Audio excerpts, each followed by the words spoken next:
और पूरा जीवन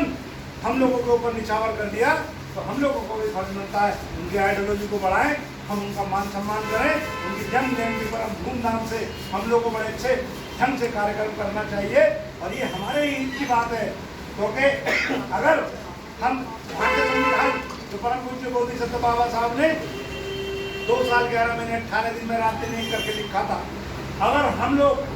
ताकत पैदा नहीं कर पाए, बहुजन समाज पार्टी को नहीं बढ़ा पाए, तो आने वाले कल में संविधान खत्म कर देंगे। धीरे धीरे इन्होंने रिजर्वेशन खत्म कर दिया है, प्राइवेट सेक्टरों में भी लोगों ने बंदी से दिखाई जाती हैं, और ये लाल किला बेच दिया, LIC बेच दी, रेलवे बेच दिया, पूरे देश को बेचने का काम करेंगे। इस देश में अगर भारतीय जनता पार्टी को कोई रोक सकता है, इस देश में इन मनवादी ताकतों को कोई टक्कर दे सकता है, तो वो पार्टी बहुजन समाज पार्टी और वो नेता आदरणीय बहन कुमारी नाथ जी, सम्मानित साथियों, दूसरा और कोई नहीं। तो हम लोगों को जो बहन जी का आदेश समय समय पर हम लोगों को मिलता है, हमें समयबद्ध तरीके से समय पर उसको पूरा करना चाहिए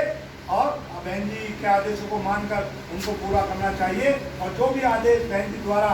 चाहे हमारे आदरणीय धर्मेंद्र अशोक जी हो या हम अपनी तरफ से कोई आदेश आप लोगों को तक हम लोग नहीं देते हैं। जो आदरणीय बहन जी का निर्देश होता है वो हम लोग आप लोगों के सामने रखते हैं, क्योंकि हम लोगों के तो आदेश बहन जी के हम लोगों के तो केवल शब्द होते हैं, जो बहन जी कहती हैं वो आप लोगों को बीच में पहुँचाने का काम करते हैं। जो हमारा अगला बड़ा कार्यक्रम 14 अप्रैल में जो है, हमें सब लोगों को जो है कार्यक्रम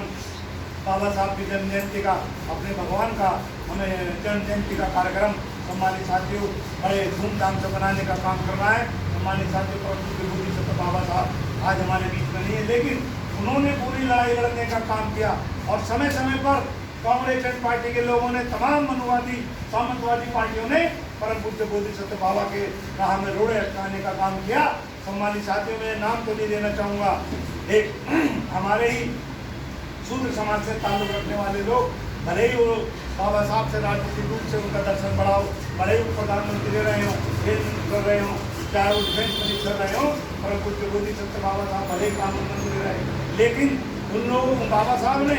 उन्होंने अपने परिवार को बढ़ाने का काम किया, अपने व्यापार को बढ़ाने का काम किया। और परम पूज्य बोधिसत्व बाबा साहब ने इस देश में रहने वाले गरीब किसान मजदूर, अब तक बहुत पाँच गरीब बुजुर्गों के लिए, महिलाओं के लिए अपने बच्चों की कुर्बानी दी। और सम्मानित साथियों, अपने आप को पूरा इस मूवमेंट में झुलसाने का सम्मानित साथियों काम किया। और एक ऐसा पवित्र ग्रंथ जिनको भारतीय संविधान के रूप में जानते हैं, हमें देके गए। जब तक हमारे पास ये हथियार है, हमसे कोई भी राजनीतिक सामाजिक अधिकार नहीं छीन सकता। सम्मानित साथियों, तो मैं कहना चाहूँगा इस अवसर पर के परम पूज्य बोधिसत्व बाबा साहब के राह में रोड़े अटकाने वालों, समय समय पर बाबा साहब को अपमानित करने वालों, अरे कल जब इतिहास के पन्नों को उल्टाया पलटा जाएगा, कल कभी भी